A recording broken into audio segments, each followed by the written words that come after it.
거기서 우리가 뭘 어떻게 골라서 쓸 수 있을지. 자, 탈리스 그 2024. 2024요. 것 같아요. PALIS. 자, 그러면 이제 여기 나오죠. result from 탈리스 2024. result from 이거는 글씨래. 아까 여기 들어가요. 네. 그다음에 데이터. 그다음에 아, 여기로 들어오면 안 되는구나.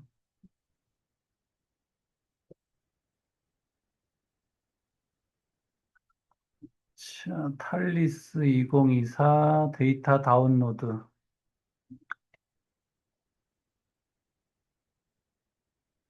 데이터 그 음, 데이터베이스.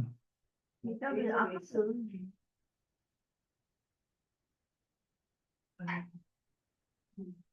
여기서 이미지를 넣어요.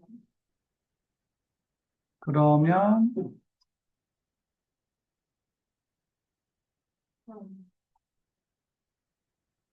이거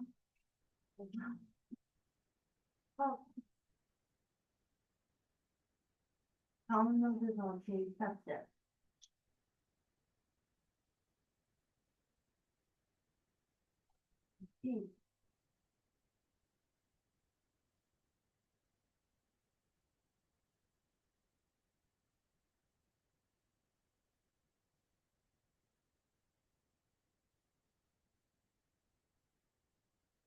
related 중간 중에 있어요. PUX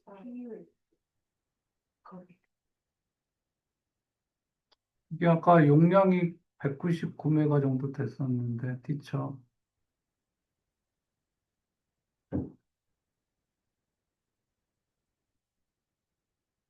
넥스트. 뭐라고 하는데? 이름하고 영어로 써야 되는지 모르겠네. 이름하고 또 우리 학교 이름 쓰면 되겠지. 학교 이름하고 이메일 주소. 데이터. 데이터.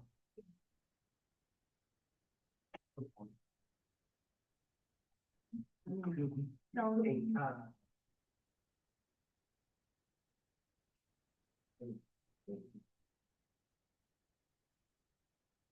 그 별 표시 있는 거 세 개만 쓰면 돼요.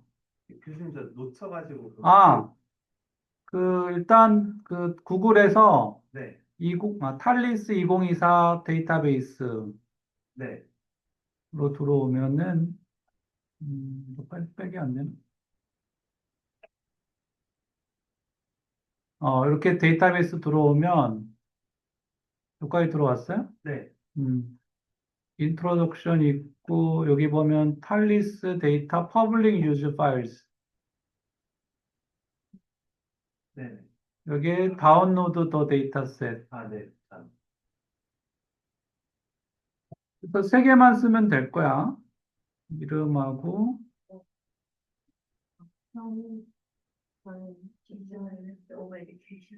뭐 GINV 이렇게 써도 돼요. 뭐 얘네 그걸 검색하고 있지 않아요. 그 다음에 맨 밑에 yes 누르고 submit.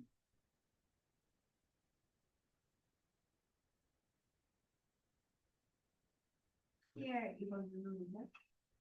네. 그러면 이제 다운로드 히어인데 여기에 그럼 여기서 뭘 써봐? 여러분들한테 SPSS가 깔려 있으니까 있어요? 우리 여기 컴퓨터에는 SPSS로 받아볼까요? 피처스 파일. 네, 티처스 게 아까 제가 199메가 정도 시간 좀 걸리던데.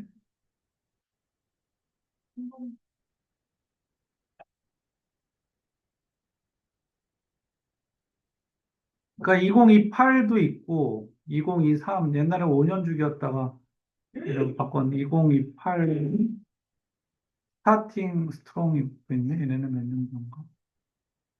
2030이 이제 6년 뒤가. 아, 6년, 5년, 6년 주기나. 원래는 5년으로 알고 있었는데 얘네가 바꿨나 봐요. 6년으로.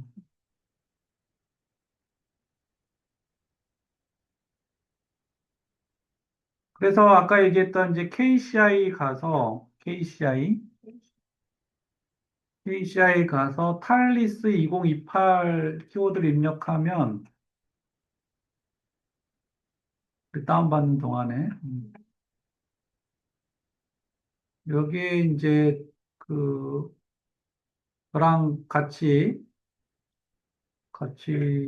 공부했던 그 한문혜 교수 공주대 쓴 논문이 하나가 있는데 탈리스 2028 음. 여기 보면 이제 2018. 세 번째 여기 보면 중학교 교사의 교직 입직 동기가 교사 효능감과 직무 만족도에 미치는 영향. 왜냐하면 이 2018은 중학교 교사 데이터거든요. 네. 음. 걔를 다운로드 받은 걔가 다칭을 쓴 거예요.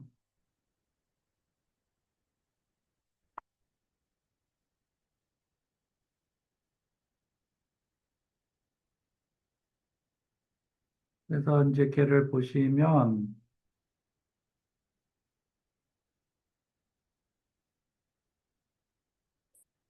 뭐 여러분들도 이제 데이터만 있으면 충분히 쓸 수 있는 논문이 될 텐데 일단 종속 변수는 뻔하죠. 직무 만족도고 독립 변수는 종속 변수가 두 개네. 교사 효능감하고 직무 만족도네요.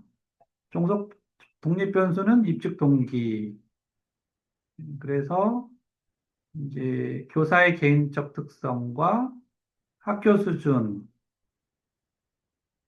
특성을 통제한 후에도 이게 다 통제 변수로 뭔가를 썼겠죠. 개인적 특성, 학교 수준의 특성을. 그다음에 이제 예측 변수로 입직 동기고 이제 종속 변수로 효능감하고 직무 만족도. 또 데이터는 탈리스 2018. 여러분들은 이제 2024를 쓰면 되겠고 128개 중학교 2,000명. 아주 좋은 데이터지. 다층 모형 분석 결과 요약하면 뭐 그냥 심플하죠. 너무나 뭐 쉽게 예측할 수 있는 결과지. 양적 요구 항상 이렇지. 어. 정적으로 예측했다. 그럼 교수님, 저희 지금 탈리스거 열면 네. 그중에서 이분이 우리나라 128개, 2,151명 거만 데이터를 솔팅했다는 아니요. 그 거예요? 국가가 2018년도에는 48개 국가인데 변수 중에 국가 변수가 있어요. 거기서 한국을 뽑으면 돼. 그냥 한국만 뽑았더니 그 한국 데이터가 128개 중학교에 2,000명 데이터라는 거지. 음. 그래서 이제 그걸 뭐 이거 좀 전인을 따로 또 막 하는 거죠. 이거는 이제 조사 설계고, 이제 보시면 일단 4%, 5%였고, 뭐 대부분 뭔가 이제 차이가 있다고 나왔는데, 일단 뭐 서론을 좀 읽어보시는 게 좋지. 서론에서 이제 탈리스 데이터를 누가 썼는지 생각보다 많이 안 썼어요. 탈리스 데이터를. 오픈 데이터라는 걸 아는 많은 사람들이 모르거든.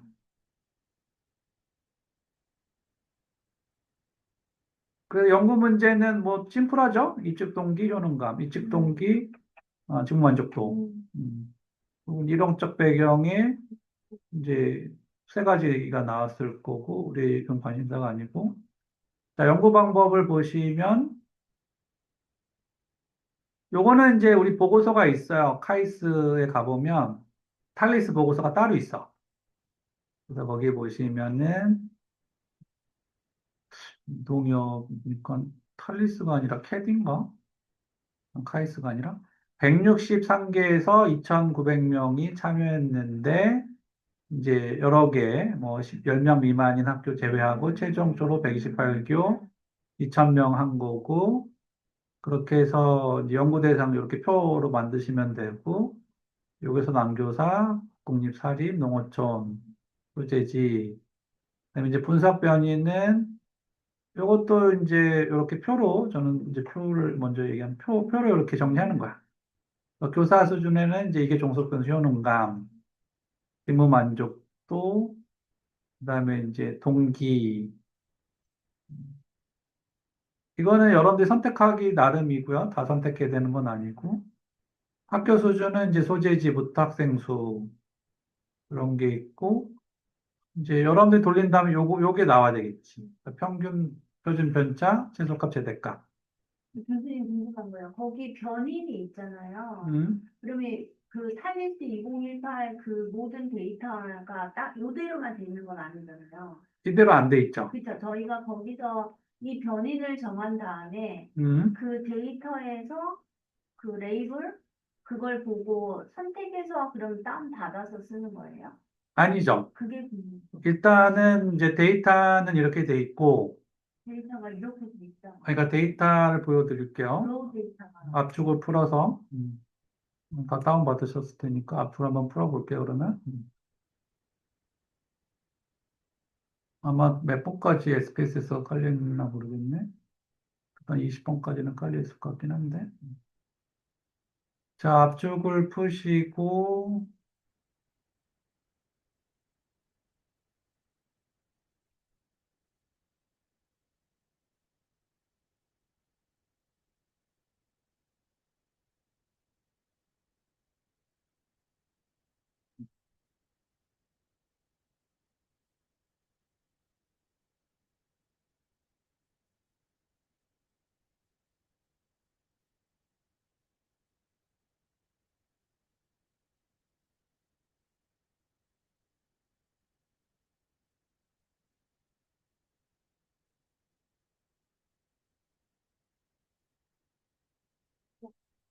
SPSS 열리지 않아요. 연동돼 있으니까 열릴 거야. 맨 위에 T를 한번 GINITT4 연결 프로그램 처음에 다운받을 때 SPSS 데이터를 다운받았어야 되는데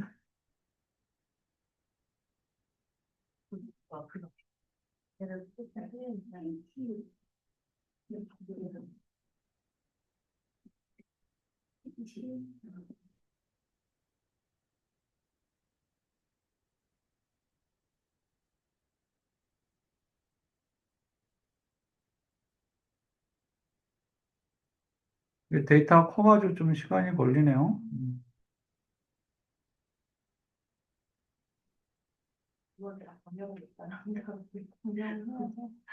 이 중에 아니 한국 거만 해가지고 한국 거만 아니 무슨 한국 거 찾아보기 찾아보기 아 한국인의 상대에서 컨트리가 컨트리 아이디가 410, 410이 데이터에서 410이 네, 여기 베리어블 변수 보기에서 여기 보면 나라가 있죠. 컨트리 아이디 여기 두 번째 값에 보면은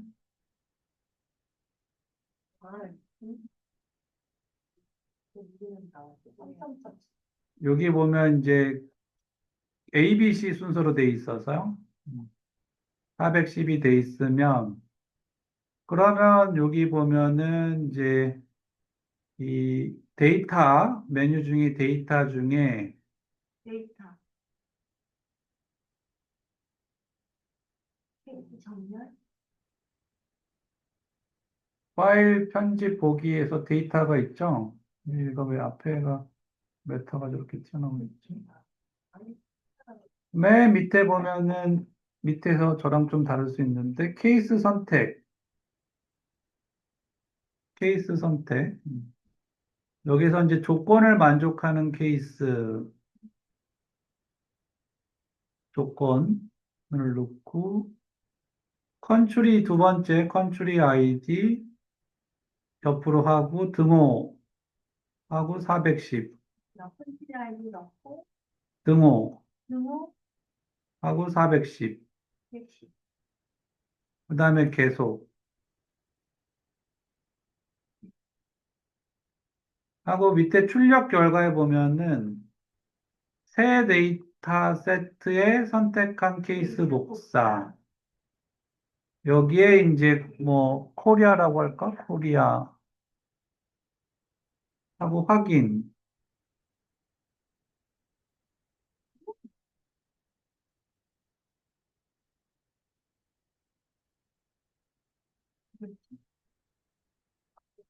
그러면 이제 새로운 단됐나?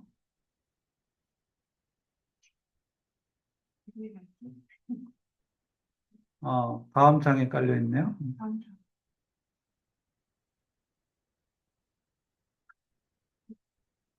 자, 그러면 이제 분석에 가가지고 인성이요. 기술 통계의 빈도 분석에 이제 한번 컨트리 아이디 뉴메릭 코드 하고 확인을 눌러보시면 성원이 인상이시. 많이 수집했네. 그리고 요걸 이용하는 분야는 이게 교사 숫자구나. 그러면 다시 분석에 가서 기술 통계 빈도 분석에서 스쿨 아이디하고 티처 아이디 둘 다 넣어보죠. 컨트리 아이디 아니요, 스쿨하고 티처 아이디.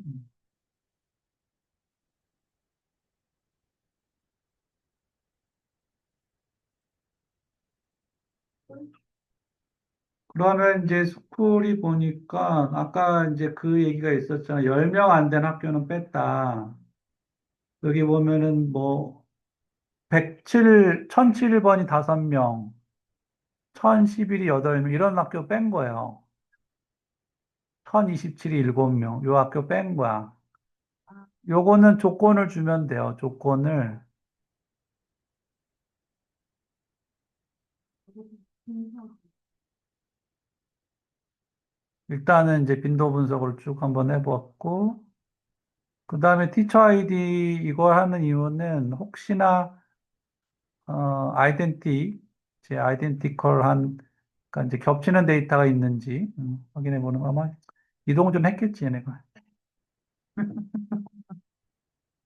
아이디, 우리한테는 이제 실제로는 스쿨 아이디가 더 중요해서 티처 아이디보다는.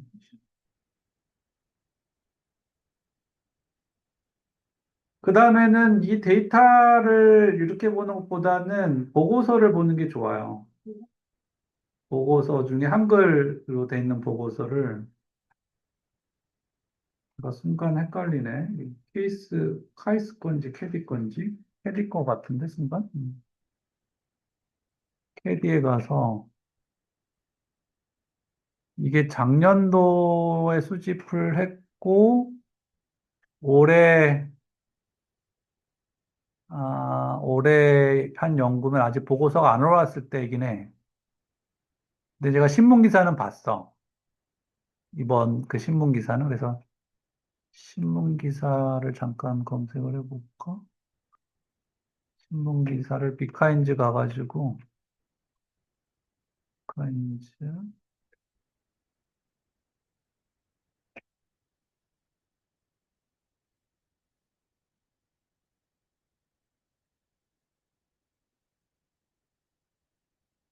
아니면 이제 우리 맨 처음에 봤던 그 홈페이지에 들어가서 거기서 퀘스처네어를 다운받으면 될 것 같긴 해요.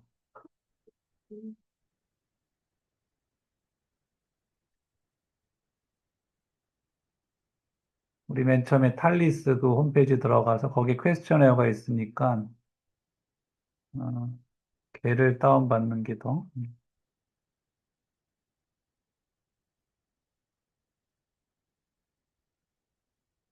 보통은 이제 데이터베이스에 코드북까지 같이 올려놓는데, 여기 있네?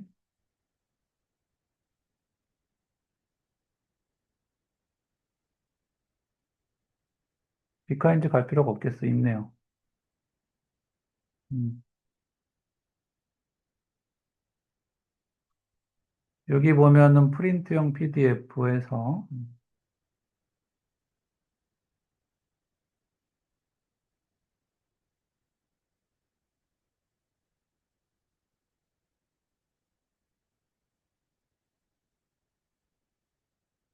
이걸 제가 올려놓도록 할게요. 자, 기본 연구로 캐디 연구네요. 캐디 연구고.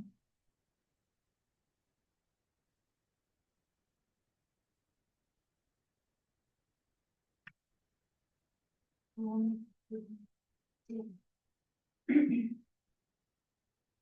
2008년을 시작으로 5에서 6년 주기로 실시되고, 이번에 4주기다.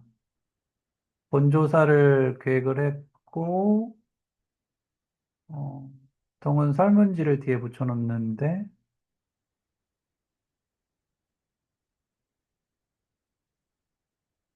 음, 본조사를 실시했고, 모니터링해서 이제 데이터를 보낸 거죠.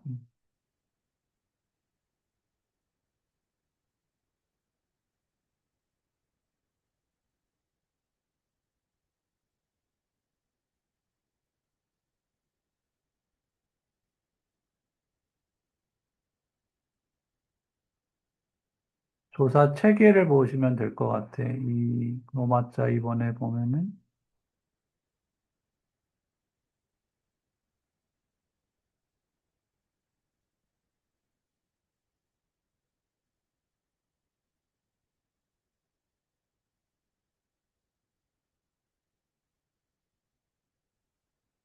자, 그래서 탈리스는 이제 교원 인식 조사이고, 피사랑 다르고, 일단 대상이 교원이고요. 아까 그 홈페이지도 요익이 써진 요 5가지를 우수교사 확보, 현직 교사 전문성 개발, 우수교사의 유지, 학교 효과성 제고 정책, 교사와 교수 활동의 질. 요게 이제 크게 보면 5가지 영역인 거예요. 요거 이제 세부적인 영역을 어,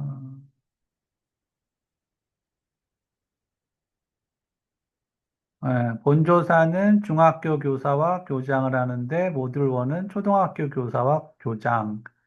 그래서 좀 참여국이 늘었네. 전체 중학교 교사는 54, 초등학교 모듈 1은 14개 학교겠네요.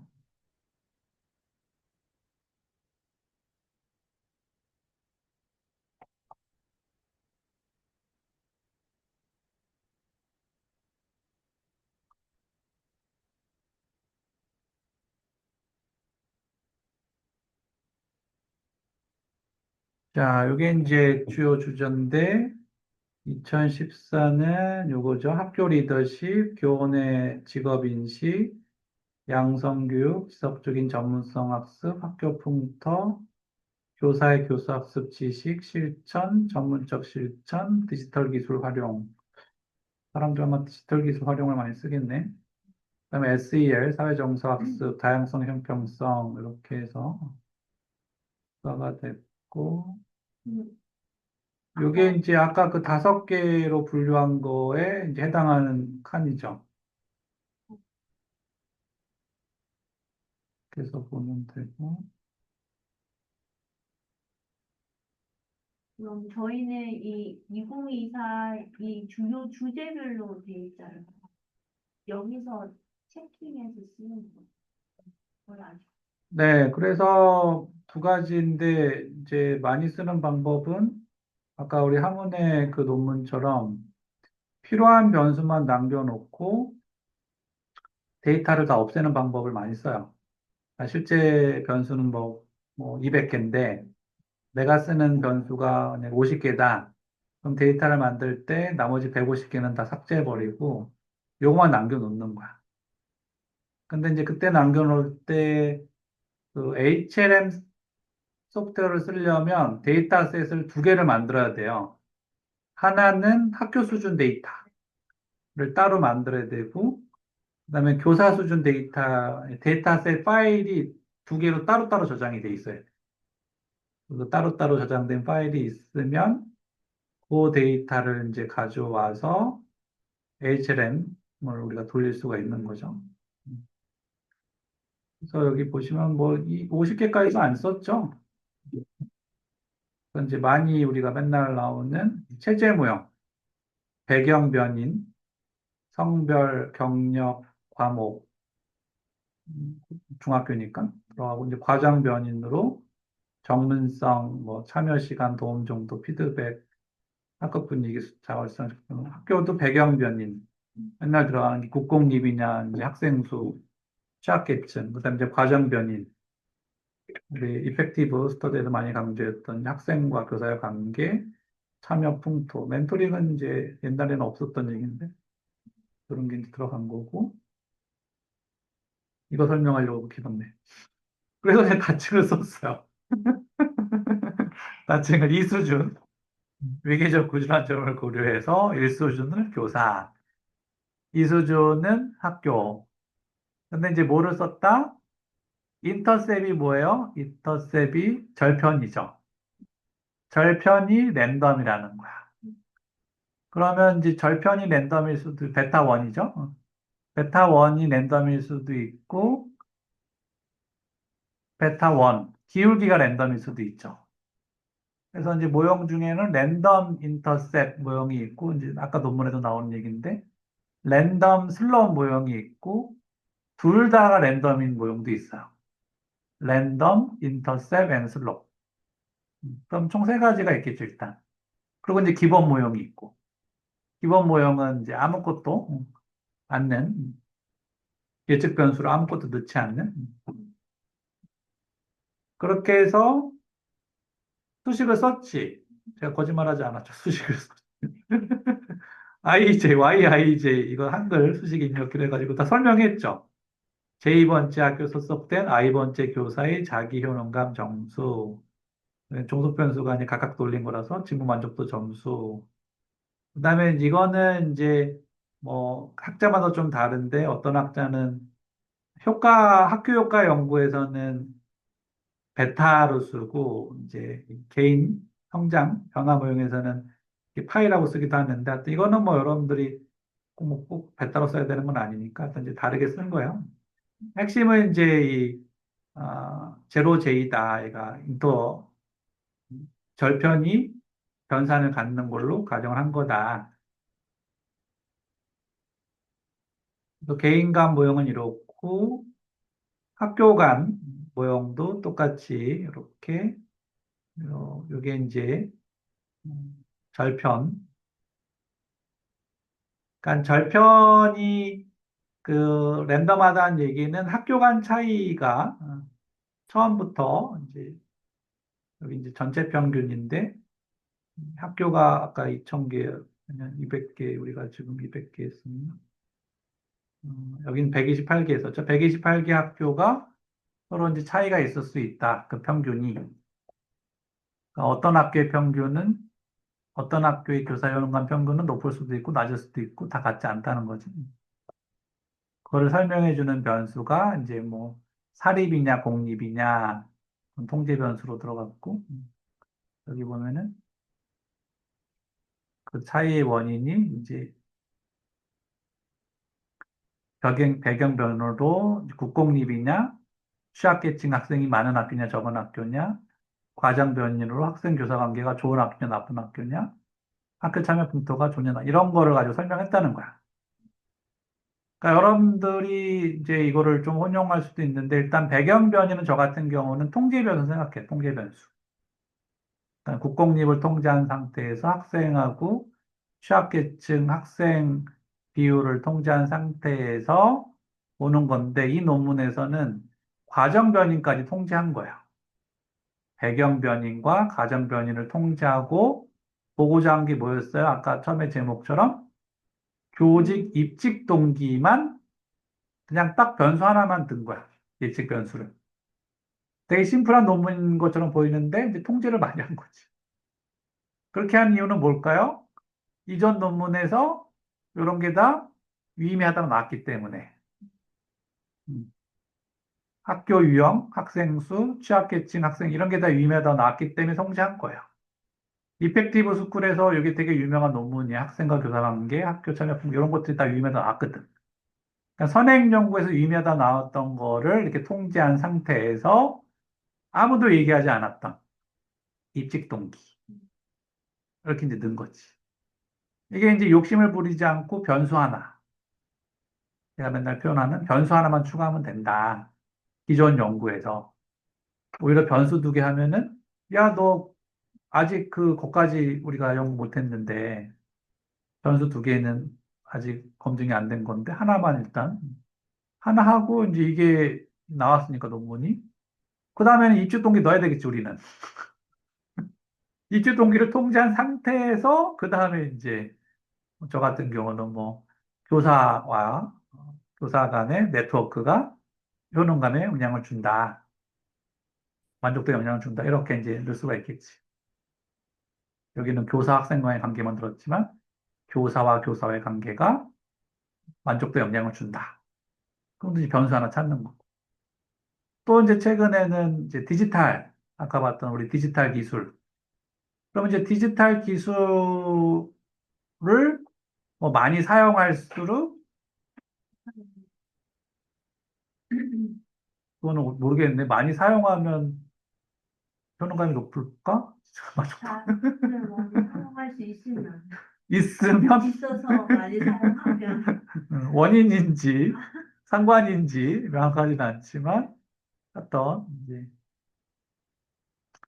그래서 이제 우리나라는 되게 쉽게 생각하는데 이제 OECD 같은 경우 왜 3년이고 왜 5년, 6년이냐 여기 보면 이제 사전 조사 해가지고 여기 조사 설계는 설문조사 만드는 게 핵심이기 때문에 이제 설문지 만드는 게 초점이니까 사전 조사 보통 보면 이제 인터뷰해가지고 설문조사 만들어내고 예비조사 해가지고 문항 줄여가지고 결국 이제 본조사로 가는 거죠.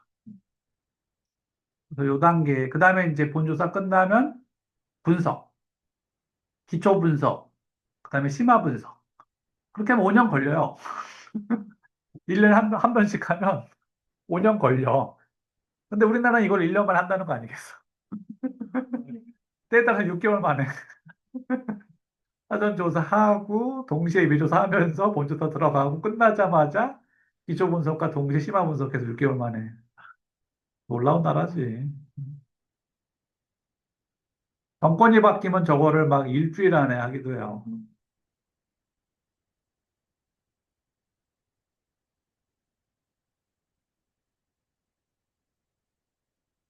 자, OECD가 왠지 선진국만 하냐면, 이제 온라인 조사인 경우는 아프리카는 온라인 조사를 할 수가 없어. 피사도 마찬가지예요. 피사도 원래는 개발도상국 하려고 했는데, 쉽지가 않아요. 선진국 하는 것도 쉽지 않는데. 자, 우리나라 여기 보시면, 이제 초등교사 했네요. 초등교사를 했고, 음, 학교 표집을 했는데, 그것도 캐디에서 주로 하는 건데, 이렇게.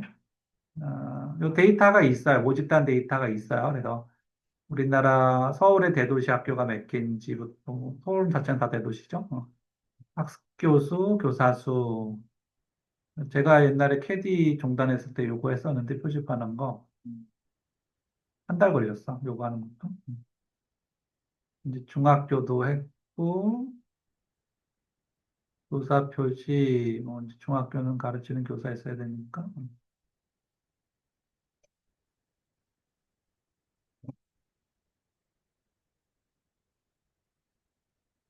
그래서 본조사를 봤더니, 일단 이제 최초 표집이 66%, 1차 대체, 2차 대체 해가지고 많이 못했네.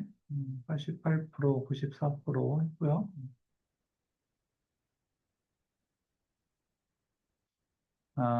이게 설문지가 없네. 음,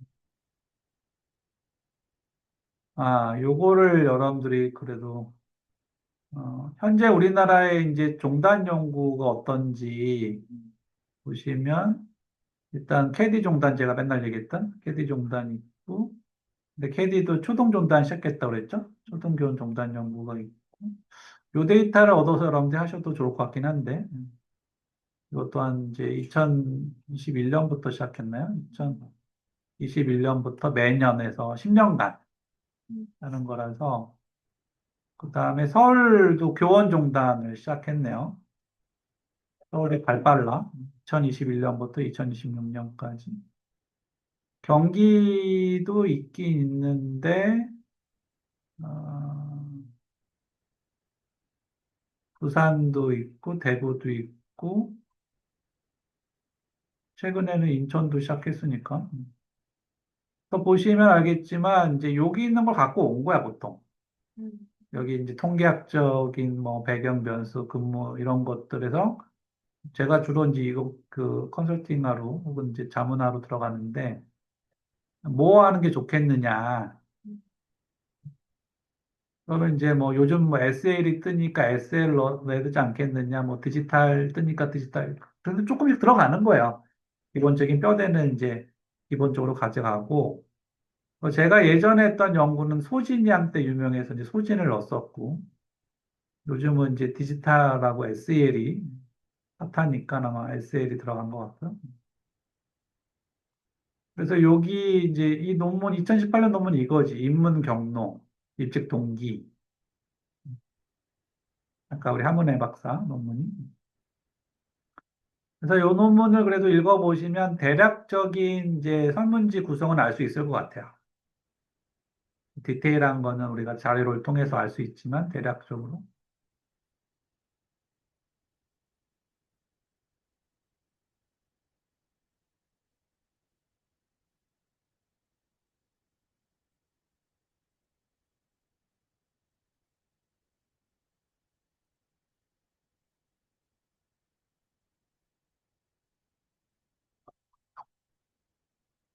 음,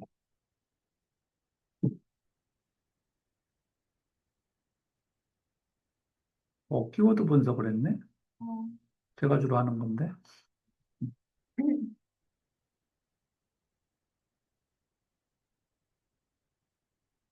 이것도 텍스트 마이닝 했네. 텍스트 마이닝 해서 가장 많이 하는 게 국제적으로는 효능감인데 우리나라는 이제 직무 만족도, 효능감, 협력, 전문성 거의 요 세네 가지가 거의 뭐 나머지는 이제 비슷비슷하네요.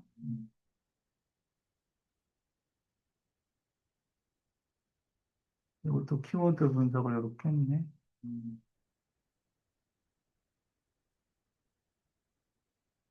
바로 나오죠. 좌측 모형, 꾀기 분석, 구조 긍정식. 제가 최근에 읽었던 논문 중에는 좌측 모형을 쓰고 AI를 활용해서 분석한 걸 써가지고 비교한 논문이 있었어. 여러분들도 차별한다 그러면 다층 모형도 쓰고 AI를 활용한 다층 모형. AI한테 하라고 하는 거지. 우리 R 코드 있잖아. R 코드 주고 이거 다층 분석하는 데이터 주고 야, 이 코드를 이용해서 네가 코드를 짜서 근데 잘 안 돌아가. 그러면 포지 클라우드 가져와서 돌리면 돼요. 코드만 짜달라고 하면 돼. 사항 설명을 쭉 해. 내가 이런 용 하려고 하는 거 이런 데이터인데 어떻게 코드 짰으면 좋겠니? 이제 코드를 짜주고. 그래서 이제 그걸 포지컬 돌리면 에러가 나요. 그럼 에러를 그대로 긁어가지고 다시 이렇게 하면은 얘가 다시 수정을 해. 옛날에는 세네 번 수정해야지 돌아갔는데 요즘은 한두 번 수정하면 돌아가더라고. 상당히 좋아졌어.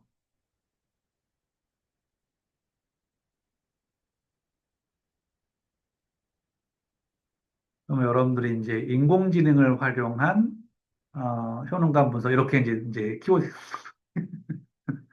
인공지능을 활용한 다층 머신러닝은 이제 많이 쓰는 방법이 우리 그 교원대 유지은 교수 그러니까 이제 랜덤 포레스트를 소개를 해가지고 2015년 논문인데 랜덤 포레스트를 쓰고 랜덤 포레스트랑 이제 좀 비슷한 애들이죠. 거의 다 랜덤 포레스트를 많이 써요. 뭐 거의 다 랜덤 포레스트 쓴 거죠. 뭐 잠재 여러분들 잘 모르겠지만 하여튼 이제 머신러닝에서는 이렇게 랜덤 포레스트를 많이 쓰고요. 이것도 뭐 저기 넣어가지고 챗GPT나 구글 제미나 넣어가지고 한번 랜덤 포레스트 코드 짜줘 그러면 짜줄 거예요. 여러분들의 이제 한계는 그게 맞는 코드인지 아닌지가 확인할 길이 없다. 그러면 이제 제미나이한테 가가지고 야 이거 검증해줘. 맞는지 틀린지.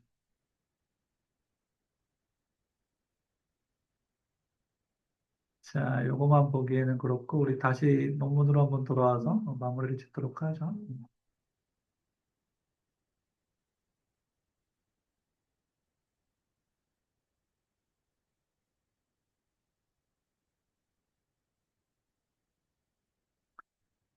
자, 그래서 여러분들이 이제 95년 강상진 교수님 논문에서 다층 모형의 방법론적 특성 중에 첫 번째가 요 분석의 단위. 분석의 단위는 이제 이게 학교 수준이든 개인 수준이든 둘 다 문제가 되는데 일단 이거를 개인 수준으로 분석할 때는 이 표준 오차가 축소돼서 가설 검정을 기각하지 않아야 되는데 기각해서 효과가 없는데 효과가 있다.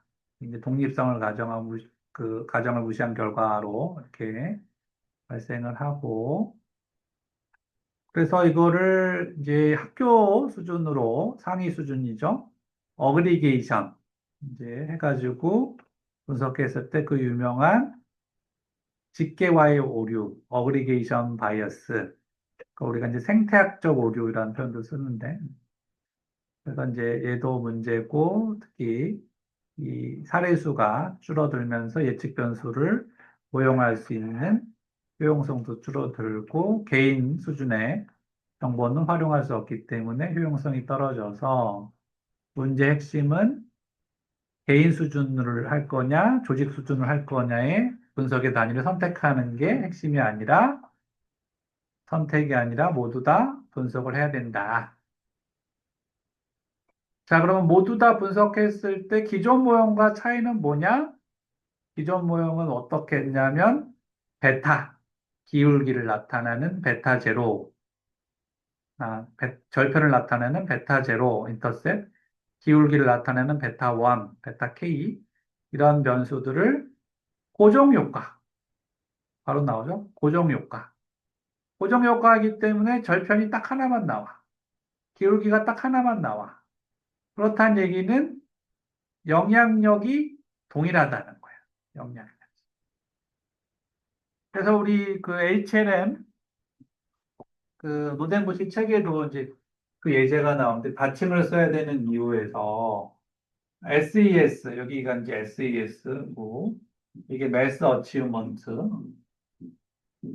어치먼트인데 요게 이제 학교가 한 학교는 요렇게 분포가 돼 있고 다른 학교는 요렇게 분포가 돼 있어서 여기 회기선을 구하면 이렇게 되고 여기 회기선은 이렇게 되는데 우리 기존 회기 모형은 이 두 개의 평균을 내서 요렇다라고 얘기한다. 실제로는 학교마다 회기선이 있는데 그 회기선의 평균을 하나 딱 구해가지고 얘라고 하고 얘라고 딱 정해지니까 얘 절편 하나 정해주고 얘 기울기 하나 정해지는 거죠. 실제로는 학교당 절편, 학교당 기울기가 있다는 거야.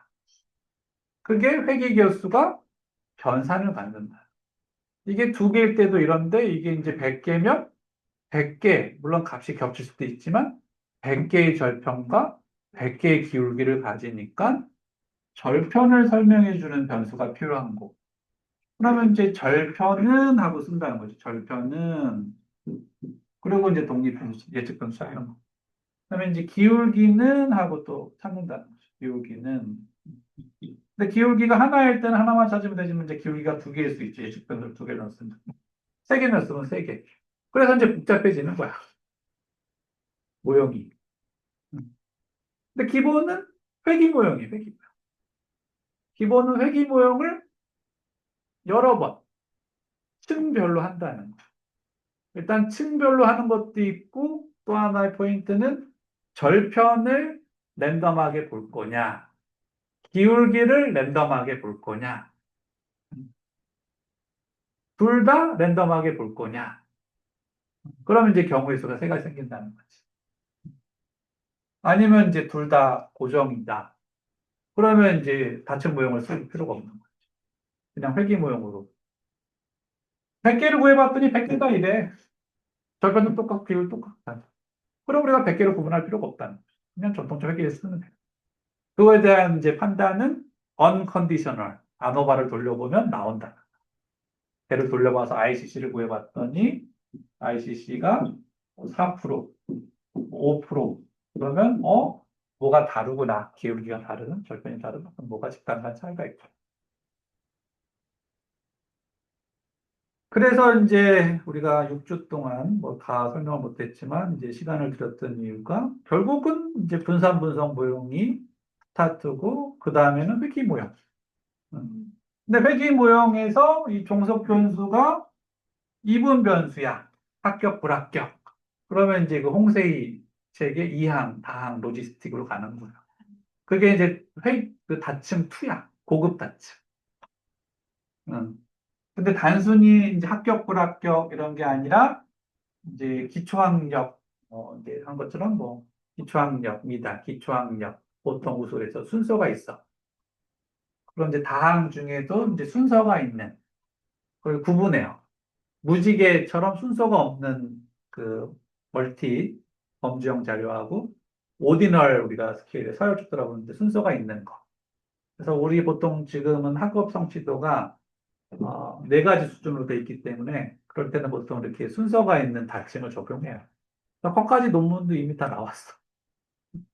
왜냐면 우리 세컨드 에디션, 2002년 나온 세컨드 에디션에 이미 다 그 얘기가 나왔기 때문에. 그래서 이제 근데 그거는 기본적으로는 다층이 디벨롭된 것도 있지만 회귀 모형의 발달서도 똑같아요. 회귀 모형의 발달 처음에는 연속 변수일 때만 했어. 엄마 키, 딸 키, 아빠 키, 아들 키. 그러다가 이제 합격, 불합격. 그러다가 순서가 있는 거 하고. 그래서 그 책 빌려드린 책의 이제 순서를 보면 회귀 모형 먼저 읽으시고 이항하고 다항은 지금 꼭 읽을 필요는 없어.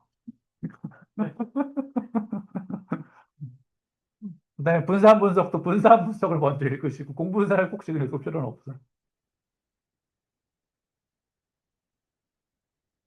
자, 좀 더 설명을 마치도록 할게요. 그래서 각 변수가 합법 성취도의 크기가 일정하다는 가정하에 추정했는데 이게 우리가 이제 뭐 고등학교 같은 경우는 뭐 초등학교도 마찬가지 사립초등학교 뭐 공립초등학교 다르죠. 사립초등학교는 일반적으로는 다 78개 중에 다 그렇지는 않겠지만 그래도 보통은 사회경제지수가 상당히 높죠. 그렇기 때문에 수학 성적에 미치는 영향이 거의 이제 동질하기 때문에 사회경제지수가 뭐 영향을 미치지 않을 수도 있지. 그런데 이제 공립이 중에 시골에 있는 공립은 부모의 사회경제지위가 더 효과가 클 수도 있죠. 음. 그래서 이제 다르지 않으면 이제 전통적인 통계를 쓴다는 거고요. 다르면 어, 우리 1번 모형에 썼던 거는 맞지가 않다. 물론 이제 이거를 이제 보정해주는 방법이 있죠. 이제 평균 SES를 빼가지고 편차값을 나타내는 방법을 쓸 수는 있는데 그래도 여전히 이제 이 원래 우리가 다층으로 구현하려 했던 거는 이제 구형을 하지 못해서 그래서 여러분들이 이제 기억해야 될 거는 이 회귀계수가 변수가 될 수 있다. 회귀계수가. 회귀계수는 두 가지. 절편하고 기울기가 있는데 절편이 종속 변수가 될 수 있다. 기울기도 종속 변수가 될 수 있다. 근데 여기서 이제 나중에 여러분들 모형 명사화를 할 때 항상 그렇게 하지는 않는데, 이제 모형을 간단하게 하려면 그냥 종속 변수가 변산을 갖는다 하고 끝나는 경우도 있어요. 예측 변수를 넣지 않고 모형이 복잡해지는 것을 방지하기 위해서 그냥 절편은 보통 안 그러는데 기울기는 그냥 예측 변수를 별도로 투입하지 않고 그냥 변산만 갖는다고 끝나. 관심 없는 기울기일 경우 그럴 수 있고, 혹은 더 이제 극단적으로는 그냥 걔가 고정 효과를 갖는다. 평균과 고정 효과만 갖는다.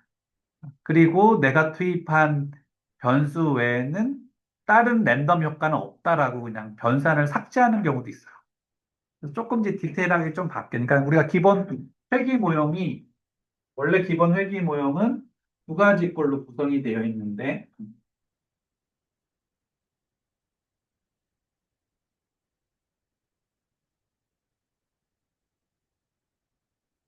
우리가 앞에서 배웠던 회귀 모형 보면은 이렇게 베타 1이 있고, 베타 제로가 있고, 베타 1이 있고, 그다음에 이렇게 EIJ 이렇게 있는데,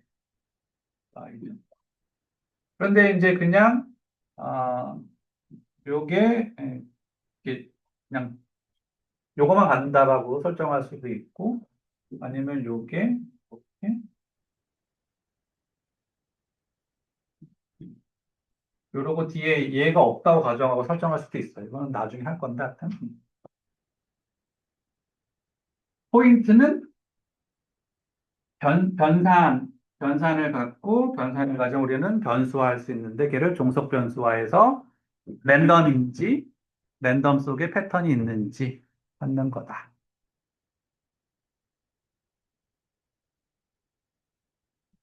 자, 그 다음에는 뭐 이건 이제 간단한 거니까 잠깐 보도록 할게요. 공상간 유인.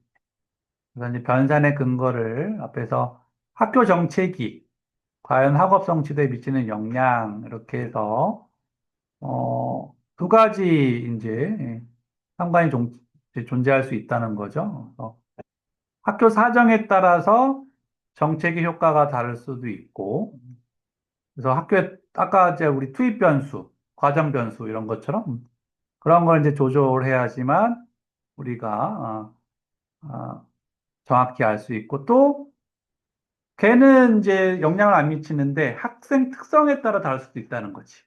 학생도 이제 투입 변수, 과정 변수 또 나눠가지고.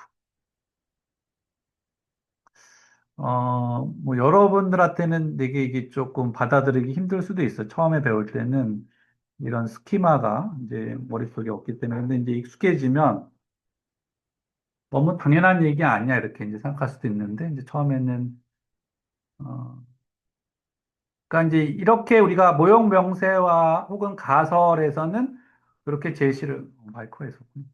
네, 이렇게 우리가 이제 했었는데, 기존 통계 모형에서 이거를 반영할 통계 모형이 없었다는 거지. 그래서 이제 기존의 단층 구조를 가정한 통계에서는 이렇게 동시에 이를 통제할 수가 없었는데 다층 모형 그게 가능하다. 그다음에 이제 아까 잠깐 설명했던 여기 층위관 상호작용이라 해가지고 어, 이제 위에 상위층의 변수가 하위층의 변수와 서로, 그러니까 뭐 여러분들 자녀 이미 다 키우신 분도 있겠지만 뭐 고등학교 선택할 때, 뭐 대학은 뭐 우리가 이제 점수에 따라 선택할 고등학교 선택할 때 우리 내 학생, 그러니까 내 자녀가 좀 수행평가에 좀 더 잘한다. 그럼 이제 수행평가를 많이 하는 고등학교를 보낸다든지. 아니면 우리 애는 수행평가보다는 지필시험을 잘 본다. 그러면 좀 지필시험을 좀 더 잘하는 고등학교를 보낸다든지 해서 애 특성에 맞게. 음. 그래서 어떤 이제 우리가 효과라는 게 처치가 동일한 효과를 발생하기보다는 적성하고 상호작용, 이건 이제 유명한 논리라고 그랬죠. 이런 이제 개념이 있기 때문에 이거를 모형 명세화하기 그동안 힘들었다는 거예요. 그런데 이제 다층을 쓰면은 이런 인터랙션 이펙트도 우리 분산 분석 모형에서 빛, 일조량과 강수량, 물, 항상 빛이 많다든지 항상 물이 많은 게 좋은 게 아니라 그러니까 옵티멀 디자인, 최적화 얘기를 하죠, 최적화. 음. 우리 강의법, 토론법 맨날 얘기할 때 그 얘기하는 거죠. 애의 특성에 따라서, 음, 애의 특성에 따라서 개인화, 맞춤형. 이제 우리 뭐 모르겠어요. 내성적인 아이한테 자꾸 발표하라고 그러고 막 주도적으로 하라고 그러고 학교 안 가, 이럴 가능성. 오히려 이제 적극적인 아이한테 자꾸 이렇게 수동적으로 수업 들으라고 그러면 또 학교 안 가, 이럴 수. 적성과 처치의 상호작용 이런 걸 이제 볼 수가 있는데 그런 거 다 무시해가지고 개인차에 관계없이 그냥 강의법이 좋다, 토론법이 좋다. AIDT도 마찬가지지. AIDT에 적합한 애들이 있겠지. AIDT를 쓰면 더 네거티브한 애들도 있을 거예요. 나 AIDT 안 썼으면 좋겠는데. 개인차가 있다는 거지.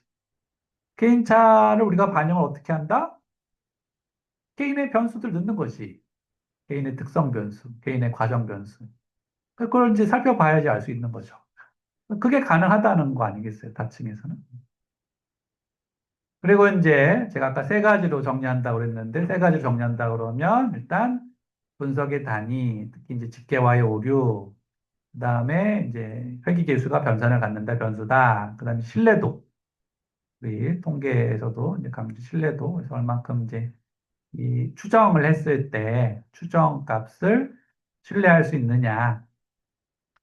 쉽게 얘기하면 이제 오차가 적을수록 신뢰도가 높아지는 건데, 아까 제가 표준 오차 개념 얘기했지만, 이제 신뢰도 값을 기존 회계 모형에서는 이제 보여주지 않는데, 다층을 쓰면은 이 신뢰도도 산출할 수 있어서 내가 산출한 회계 계수가 얼만큼 신뢰로운지도 알 수가 있다. 자, 그래서 이제 조금만 더 얘기하면은, 여기 다층 분석 이거는 지난 우리 그 책에서도 한번 나왔던 얘기인데, 결국 뭐라는 거야? 종속 변수로서의 회귀계수. 요게 이제 핵심이지. 종속 변수로. 회귀계수가 종속 변수 역할을 한다. 특히 회귀계수 핵심은 기울기거든요. 그래서 기울기가 종속 변수고. 그게 이제 초창기 모형이었다는 거. 78년, 뭐, 80년. 그래서 이제 김경선 이거는 의미상 다층 모형.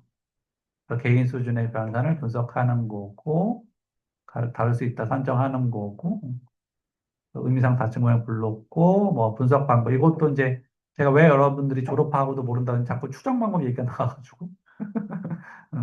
OLS는 제가 설명했는데 WLS는 아직 설명 안 했거든. OLS, 회귀 추정 방법 중에 OLS가 있고, 이제 가중, 최소, 자승 추정법은 우리 머신러닝 딥러닝에서 많이 나오는 가중치를 적용한 추정 방법 WLS고요. 이걸 일반화시킨 게 GLS. 그래서 이제 삼총사가 있어요. OLS, WLS, GLS. 시작은 OLS로 시작을 해요. 그런데 이제 문제 핵심은 표본의 크기가 작은 경우 오차가 항상 발생을 해요. 이거를 해결한 방법이 이제 WLS, GLS인데 아까도 보시면 알겠지만 그 탈리스 데이터 다르잖아. 어떤 학교는 막 7명 교사, 어떤 명은 막 20명. 이런 경우 전통적인 회계를 쓰면은 이게 추정량이 오차가 막 들락날락 한다는 거야. 그러면 이제 추정의 신뢰도가 떨어진다는 거지. 그러면 이제 아까랑 똑같은 얘기죠. 그러면 이제 기각하지 않았는데 기각한다든지 여러 가지 이제 문제가 생긴다. 그래서 그런 얘기고요. 오늘 다 볼 수는 없어서 나머지는 좀 읽어보시고 제가 다음 주에 다시 설명하도록 할게요. 여러분들 처음부터 읽어보라 그러면 아마 1000페이지 읽다가 이제 더 이상 철회할 수도 없고 학교 안 나갔을 때 비평하라고 그러는데 나를 고문하는 것도 있고 자꾸 막 딴 논문 자꾸 얘기하시는 게 읽을 수가 없으니까 자꾸 이제 딴 논문 찾으면 안 되는. 자, 하나를 한번 해보도록 할 텐데 시간이 조금 우리가 좀 초과되긴 했는데 그래도 온 김에 지난번에 한번 제가 잠깐 소개했는데 그 LMS에 제가 올려놓은 것 중에 그 세븐, HLM7 스턴트 에디션을 올려놨어요. 그래서, 여러분들 한번 물론 이제 우리 컴퓨터 단점이 오늘 설치해봤자 다음 주에 오면은 리셋돼가지고 다시 또 설치해야 되는데, 테스트 데이터 올려놓으셨네. 여기 3번에 HLM7 학생 버전 한번 집에 가서 해보셨는지 모르겠는데, 요거 한번 설치해보고 제가 간단하게 한번 시연해보고 끝내도록 할게요. 혹시 이제 그 2번 이상 설치하는 게 귀찮다 하시는 분들은 노트북을 가져와서 하시는 게 좀 더 좋을 것 같아요. 노트북은 한번 설치하면 사라지지는 않는데 우리 컴퓨터는 어, 몰래 스크린만 끄고 갈까? 쓰는 사람이 없으니까. 파워만 안 끄면 파워만 안 끄면 다음 주까지 파워만 안 끄면 살아있기는 해요. 어차피 제가 거의 전용으로 여기를 쓰고 있기 때문에 제가 수목 수업인데 지금 학부는 4학년은 1차 끝날 때까지 수업을 안 해서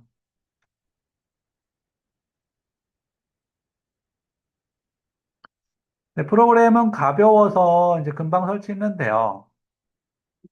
프로그램이 무겁지는 않아가지고 설치는 금방 되고 설치를 하면은 바로 실습을 해볼 수가 있기 때문에 제가 제 컴퓨터에는 설치가 돼 있어서 지금 이제 모디파이가 나왔는데 여러분들은 아마 클릭하는 란 중에 이제 이그젠플 뭐 폴더를 설치할 거냐 하면 거기에 이제 이그젠플 폴더도 설치한다 클릭을 하셔가지고 그래서 이제 설치를 하면은 이렇게 아주 심플하게 어? 심플하게 파일하고 헬프만 활성화가 돼 있어요.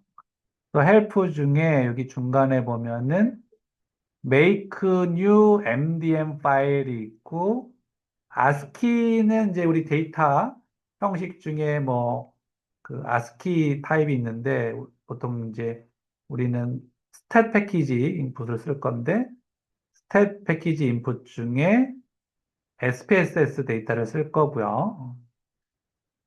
유형은 크게 보면은 네스티드 모델이 있고 제가 여러 번 얘기했지만 종속 변수가 2개 이상일 때를 멀티베리엇이라고 불러요. 멀티베리엇. 그래서 이 두 번째 있는 하이라키컬 멀티베리엇 리니어 모델은 종속 변수가 2개 이상일 때 쓰는 거고요. 여러분들 좀 혼동스럽긴 하겠지만 앞에 HLM이라고 하는 건 2수준일 때, HLM2는 3수준일 때요. 좀 이거랑 좀 달라요. 이렇게 좀 다르고 그 다음에 이제 세 번째 크로스 클래시파이드 모델이 강 교수님 이제 박사학위 논문이야. 요게 이제 그 2002년 세컨드 에디션에 이제 그 챕터에 그냥 들어간 건데 아까 얘기한 초등학교 1학년인데 유치원이 달라. 그럴 때 분석할 때 크로스 클래시파이라고 하고 제가 주로 연구하는 네트워크 사회 네트워크가 샌더 리시버라고 해가지고 레벨 1은 같은 이제 페어 혹은 이제 네트워크 내 레벨 2는 네트워크 간인데 이제 샌더하고 리시버 보내는 사람과 받는 사람을 구분해서 제가 쓰는 이제 다층 모형이 요 크로스 클래시파이드 모형을 써요. 그래서 제가 이제 다층 모형을 한국에서 배우고 미국에 갔기 때문에 네트워크 통계 모형을 공부할 수 있었지. 한국에서 다층을 배우지 않고 갔으면 기본이 크로스 클래시파이드 모형이었기 때문에 네트워크 통계 모형이 못 배웠을 거예요. 그게 지금 계속 반복되고 있어, 우리나라에. 석사 때 다층을 못 배우고 가니까 네트워크 통계 모형까지 못 가는 거야. 박사 때는 다층 배우고 끝나고, 다층 배우고 끝나거나 구조방정식 배우고 끝나거나 혹은 이제 다층 구조방정식으로 그냥 끝나거나. 그래서 이제 제가 지난 학기에 그 네트워크 분석 모형을 강의를 했는데 제가 이제 제일 어렵다고 하는 이유가 요 크로스 클래시파이드가 이게 디폴트야. 다층의 얘가 다층에서 가장 고급인데 얘가 디폴트면서 이제 더 나간 모형이라서 더 어렵다고 한 건데, 일단 이제 강 교수님 논문 쓴 거는 뭐 이미 98년도 쓰셨나? 97년도 쓰셨나? 그러니까 뭐 벌써 20년이 넘은, 어, OK 누르면 돼요. 그냥 HLM2는 2수준, 3는 3수준, 4는 4수준. 그래서 우리 학생 버전도 4수준까지 지금 가능해요. 그렇게 누르면 이제 브라우즈 1수준, 2수준에서 1수준에 보시면 요거는 여러분들이 좀 어려울 수 있는데 이제 데이터를 찾아야 되는데 데이터가 바로 여러분들 찾을 수 없을 거야. 왜냐하면 저는 한번 해서 이렇게 찾을 수가 있는데 어디에 있냐면 데이터가 C 폴더에 그러니까 내 PC에 보시면 이제 C 폴더로 들어가시면 폴더 이름 중에 HLM7 스튜던트 이그젬플 아까 이제 설치할 때 얘를 클릭해서 이제 얘가 설치가 됐는데 얘가 이렇게 설치가 됐으면 여기에서 이제 챕터 2 그러면 거기서 그 유명한 HSB 1, HSB 2 1은 1수준 데이터고요. 2는 2수준 데이터예요. 요게 이제 어떤 데이터인지 한번 보여드리면 어떤 데이터인지 한번 C로 가서 HLM7 스턴트 이그젬플즈 여러분들 강의 혹은 실습용으로 요 프로그램과 요 데이터는 뭐 훌륭해. 챕터 2가 이제 기본적인 다층을 설명하는 HLM 논문인데 실제로는 다양한 파일이 있어요. 근데 이제 활성화되는 건 이렇게 HSB 1, 하이스쿨 앤 비욘드 데이터라고 그랬죠. 그 유명한 그 학교 8년 연구, 그건 이제 후속 연구인데 고등학교 그 교육받은 게 이제 그 이후로 효과가 있었느냐. 아까 질문하신 것처럼 원래 데이터는 엄청 많은데 그 데이터 중에 내가 분석할 수 있는 데이터만 추렸어. 그래서 이렇게 데이터를 만들었어요. 보시면 맨 5번에 매스 어치먼트. 첫 번째 아이디인데 이 아이디는 학교 아이디예요. 학생 아이디가 아니라. 그래서 보시면 이렇게 똑같아. 그리고 이제 두 번째 변수는 마이너리티라고 이게 확대가 안 돼가 여러분들 앞에 앉으시면 확대가 안 돼서 마이너리티인지 소수 민족이냐 아니냐. 피메일은 이제 여성이냐 아니냐. SES는 우리가 아는 SES, 그 SES. 이런 데이터가 하나가 있는 거고, 두 번째 데이터는 이제 학교 데이터인데, 학교 데이터도 첫 번째 아이디는 이건 이제 학교 아이디 똑같아. 아까 1224가 있었어요. 그래서 그 학교의 사이즈 842명. 그다음에 이제 섹터는 공립이냐 사립이냐. 그다음에 이제 요거는 설명할 텐데 뭐 히스패닉의 비율도 있고 어떤 이제 디서플린 뭐 변수가 있고 여기 7번 보시면 학교 평균 SES. 그래서 아이디 빼고 요 여섯 개가 이제 변수들이에요. 아이디는 변수가 아니기 때문에. 그래서 이제 다층을 돌리려면 이렇게 각각 데이터셋이 만들어져 있어야 돼. 다층을 돌리기 전에. 요거는 우리가 원데이터에서 이렇게 뽑아낼 수가 있어요. 음. 그리고 이건 좀 디테일한 얘기인데 아이디로 오름차순 정렬이 돼 있어야 돼. 오름차순. 간혹 이제 돌렸는데 안 돌아가요 그런 경우가 오름차순으로 둘 다 학생 데이터든 학교 데이터 둘 다 정렬이 안 돼 있어서 안 돌아간 경우가 있어요. 디테일한 얘기긴 한데. 자, 그래서 여기서 이제 HSB1을 열기를 누르면 아까는 활성화되지 않는 choose variables를 활성화시킬 수가 있고 맨 위에 있는 첫 번째 아이디는 아이디로 나머지는 in MDM 하고 OK. 그 다음에 이제 브라우즈 레벨 2 스페시피케이션의 HSB2 열기 하면 다시 choose variables를 활성화시킬 수 있고 다시 id는 id 나머지는 in MDM 그래서 내가 이 변수를 다 넣을 거면 다 선택을 하는 거고요. 내가 이런 변수를 만들어내기 힘들다 그러면 여기서 선택해가지고 줄이는 방법도 있어요. 원래 변수는 200개인데 여기서 선택해가지고 200개, 300개인데. 근데 그러기에는 좀 오류가 많이 발생하기 때문에 그냥 화면 데이터셋을 만들 때 만들어내신 게 좋아요. 그 다음에 이제 얘를 세이브를 해야 돼요. 세이브. MDMT 파일 해가지고 세이브를 누르시고 일단 이제 원래는 세이브가 되어 있는데 이 파일 자체가 그냥 제가 A라고 명칭을 하고 저장을 해볼게요. A가 이미 있긴 있는데 저는 그리고 여기에도 MDM 파일 네임을 칠하고 나와요. 여기는 뭐 크게 그냥 A라고 할게요. A라고 하시고 그 다음에 맨 밑에 왼쪽에 보면 MDM 파일, make MDM 파일이 있어요. 얘를 클릭했는데 아무런 변화가 생기지 않는다. 그러면 이제 뭔가 세팅이 잘못된 거예요.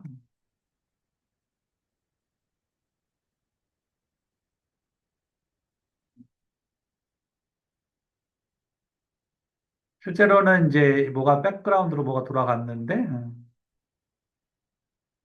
그리고 이제 잘 돌아갔으면 시간이 좀 데이터에 따라 다른데, 메모장에 요게 떠요. 혹시 이게 뜨시나요? 그러면 이제 항상 그렇지만 수업 시간은 잘 돌아가. 내가 하면 안 돌아가. 뭔가 세팅이 잘 안 된 거야. 아까 얘기한 막 소팅을 안 했다든지, 중간에 뭐 미싱이 있었다든지 하여튼, 뭔가 이제. 자, 요게 이제 논문에 들어가는 기술 통계, 아까 우리 한문혜 박사 논문에서 봤던 그 얘기야. 음. 그냥 자동으로 이게 나와. 자동으로. 요 그대로 이제 한글 파일을 만들면 되는 거지. 평균, 표준 편차, 최소값, 최대값 다 나오죠? 그대로 들어가면 되고. 옆에 보면은 던. 그러면 화면이 바뀌죠. 화면이 바뀌나요? 그러면 이제 우리가 종속 변수를 뭐로 잡는다고 그랬어요? 매스 어치우먼트. 얘를 뭐로 잡는다? 아웃컴, 베리어블. 그러면 우리가 6주 동안 배웠던 분산 분석 모형, Unconditional HLM 모델, 기본 모형이 명세화가 돼.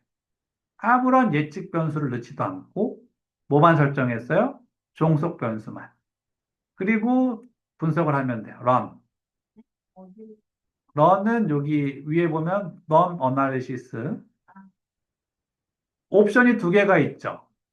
save as and run이 있고, 그냥 run the model, shown이 있는데, 오늘은 그냥 처음이니까 보통은 save를 하는데, run the model shown을 볼게요.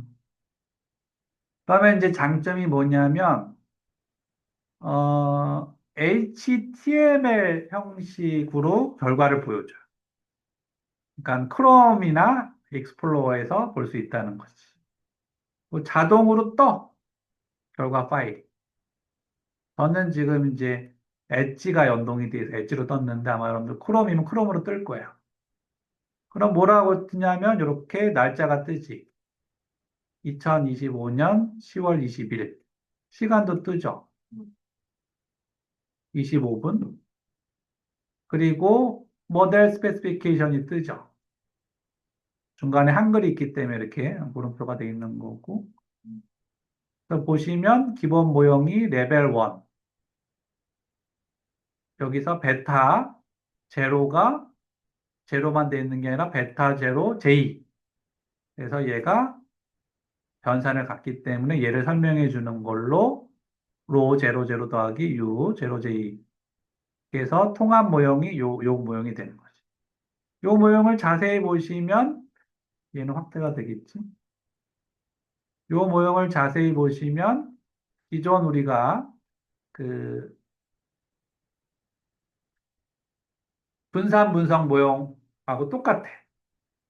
분산 분석 모형. 분산 분석 모형이. 음. y 대신에 매스 어치먼트가 있는 거고, 우리가 보통 뮤라고 써져 있는 거를 이제 로 제로 제로라고 쓴 거고. 결과를 보시면 아까 우리가 다층을 쓰는 이유가 뭐라고 그랬어요? 회귀계수의 신뢰도 값을 추정할 수 있다. 신뢰도는 1에 가까울수록 신뢰로운 거고요. 0에 가까울수록 신뢰롭지 않는 경우예요. 0.9니까 엄청 신뢰로운 경우지. 그래서 기존 회귀 모형에서는 이 값이 안 나오는데 다층을 돌리면 회귀계수의 신뢰도 값이 추정이 된다. 별도로. 이게 이제 단점일 수도 있어. 저게 잘 안 나오면 다시 돌려. 그리고 봤더니 크게 픽스트 이펙트. 그 다음에 이제 하나 더 밑에 보면 로버스트. 로버스트는 강건한. 스탠다드 에러는 표준 오차. 강건한 표준 오차를 가진 픽스트 이펙트에서 실제로 요거를 봐요. 요거를 보는 거고, 봤더니 얼마더라? 절편이 얼마였어? 절편이 12.6369. 그걸 우리가 회귀 개수, 영어로 개수를 코이피션트. 뭐가 절편이냐면 얘가 절편이에요. 절편이 12점. 무슨 얘기냐면 160개 학교의 수학 평균을 구해봤더니 이게 이제 100점 만점이 아닌데 160개 학교의 수학 평균은 12.63이었다. 이 뜻이에요. 아무 변수를 넣지 않았을 때 일단 수학 평균은 12.63이었는데 이게 통계적으로 또 유의미한 평균값이냐는 이렇게 스탠다드 에러, 표준 편차 0.24. 아까 우리 다층을 왜 써야 된다? 얘가 분자, 12.63이 분자. 분모가 0.24. 나눠주면 t값이 나와. 한번 해보세요. 12.63 나누기 0.24 하면 51.870. 이게 t값이 나와. 이 절대값이 2보다 크면 보통은 기각이 돼. 기각. 2. 숫자 2. 51이니까 엄청 크니까 통계적으로 기각이 됐죠. 그래서 12.63이 이제 통계적으로 의미한 학교 평균이라는 거지. 그 다음에 이제 160개 학교이기 때문에 하나를 빼서 자유도는 159개가 됐어요. 이 데이터가 160개 학교라서. 이게 이제 픽스트 이펙트, 회귀계수 중에 우리는 절편만 지금 세팅했기 때문에 절편만 나오는 거고요. 예측 변수를 하나도 안 넣었기 때문에 기울기는 안 나와요. 근데 이제 나오는 건 뭐냐면, 그럼 학교마다 차이가 있어? 학교마다 차이가 있는지는 분산을 분석해 봐야 되는데, 분산을 분석해 봤더니, 일단, 여기에 보면은 레벨 1이라고 써져 있죠. 레벨 1은 학생 수준이, 여기서는 지금 레벨 1이 학생이니까. 학생의 분산은 얼마였어? 39. 그 다음에 여기 위에 있는 인터셉이라고 써져 있는 여기 학교예요. 학교의 분산은 8.6. 그러면 전체 분산은 얼마일까요? 전체 분산은 두 개를 더해주면 나와. 전체를 더해주면. 그러면 전체 중에 학교 분산은 얼마일까요? 그냥 이거는 좀 불편한데, HLM에서 수동으로 계산해야 돼. 수동으로. 보통 저는 엑셀에 가서 계산해요. 얘를 그대로 긁어다가 숫자를 넣고, 엑셀에 넣으면 이제 수식 써가지고 분석하는 수식 만들어 놓고, 그냥 이 값만 넣으면 ICC가 자동으로 나오게. 그렇게 해서 ICC를 구해요. 근데 이제 쉽게 구하는 방법은 레벨 2의 분산이 0에 가까워. 그럼 ICC가 0이겠지. 요게 중요하지, 우리한테는. 요게 0에 가까워, 이 분산을 구해봤더니. 그러면 이제 ICC가 0에 가까워지는 거고. 봤더니 이게 둘이 비등비등해. 거의 똑같아. 반반이야. 그러면 이제 ICC가 50%가 나오는 거겠지. 때에 따라서 얘가 더 클 수도 있겠죠. 그럼 50%가 넘는 거야. 근데 이제 그렇게 하지는 않고 정확한 값을 구해요. 그렇게 눈대중 하지는 않고 정확한 값을 구해. 근데 그게 통계적으로 유의하느냐를 이제 우리가 카이스케 검증을 해요, 따로. 그래서 순서로 보면 얘를 먼저 보기는 해. 얘를 먼저 봐가지고, 통계적으로 유의미하다는 걸 먼저 확인하고, 그리고 이제 그 요거의 분산 ICC를 구해. 그래서 ICC는 어떻게 구한다? ICC는 8.61분의 39.1 더하기 8.61. 이렇게 몇 프로가 나와요? 어마어마하죠, 미국은. 18%가 학교 간 차이야. 어떤 학교를 보느냐에 따라서 성취도가 18%가 차이. 160개 학교. 그 다음에는 이제, 변산을 갖네? 그러면 뭐로 잡는다, 걔를?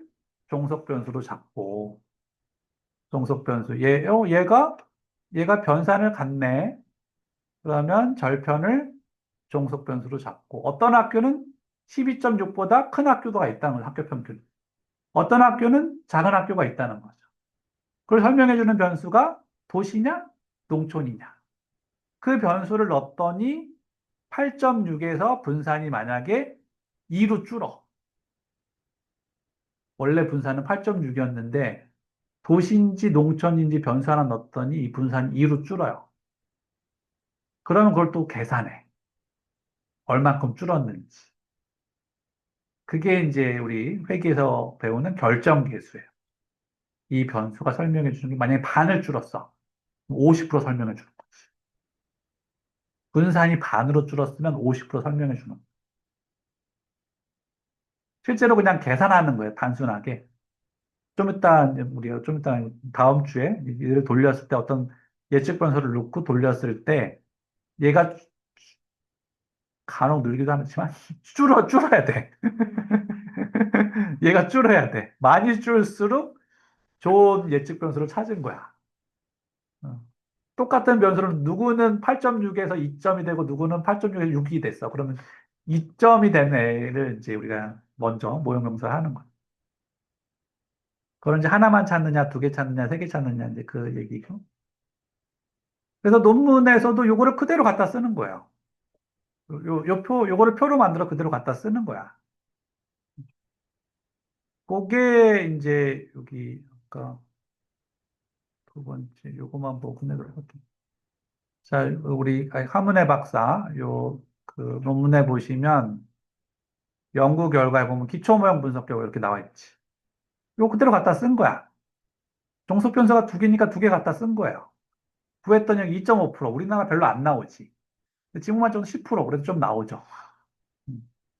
옛날 같은 2.5% 나오면, 효능감은 다층 분석하게 5%는 넘어야 되는 했다가 요즘은 1%라도 나오면 한다. 이렇게 바뀌긴 했어요. 10% 나오는 게 좀 더 의미가 있지. 10%나 나오네. 학교 간 차이가. 설명해주는 변수가 뭘까 해가지고, 이제 이렇게 찾아낸 거지. 그래서 모형 1, 모형 2, 모형 1에서는 입직 동기를 넣지 않고 쭉 돌리고 변수를 많이 넣어가지고 모형 2에서는 입직 동기를 넣어가지고 돌리고 그랬을 때 밑에 보면 얼만큼 줄었느냐 그게 설명된 분산 비율인데 이거 그냥 계산하는 거야. 판수 수학 이용해 가지고 수동으로 자동으로 안 나와요. HLM 같은 경우에. 그랬더니 16% 설명했더라. 5% 설명했더라. 그러니까 실제로 입직 동기 넣어봤자 5%밖에 설명 못하는 거라고 얘기할 수도 있고 5%나 설명했으면 많이 설명했다고 볼 수도 있지. 음. 그래서 그나마 이제 이게 최근 논문은 아니긴 하지만 그래도 여러분들이 효능감 관심 있다고 해서 효능감이기도 하고 그래서 그냥 요거 이렇게 얘기하면 좀 그런가? 모형 두 개 돌리고 끝났다. 데이터 내 손에 있고 소프트웨어 있고 음. 포인트는 뭐야? 일찍 동기냐 이거지. 남들이 찾지 못했던 요거 하나 찾아서 욕심 부리지 말고 입직 동기도 넣고 디지털도 넣고 해서 이렇게 하지 말고 딱 하나만 찾아가지고 넣고 이제 논문 끝내고 또 찾았으면 또 넣고 그러면 이제 10개 찾으면 10편의 논문이 나오겠죠. 이러니 막 1년에 22편 논문 쓴다는 거 아니겠어. 우리 충남대 정혜원 교수님 1년에 22편, 5년 동안 110편. 교수님 저 논문에 누적 설명 분산 그런 것도 수기로 다 계산하는 거예요? 네, 수기로 계산해. 알겠습니다. HLM이 그게 좀 한계야. 알겠습니다. 그래서 R을 쓰는 게 이제 결국은 이걸 다 자동화 시키려면 알겠습니다. 오늘은 여기서 마치도록 하겠습니다.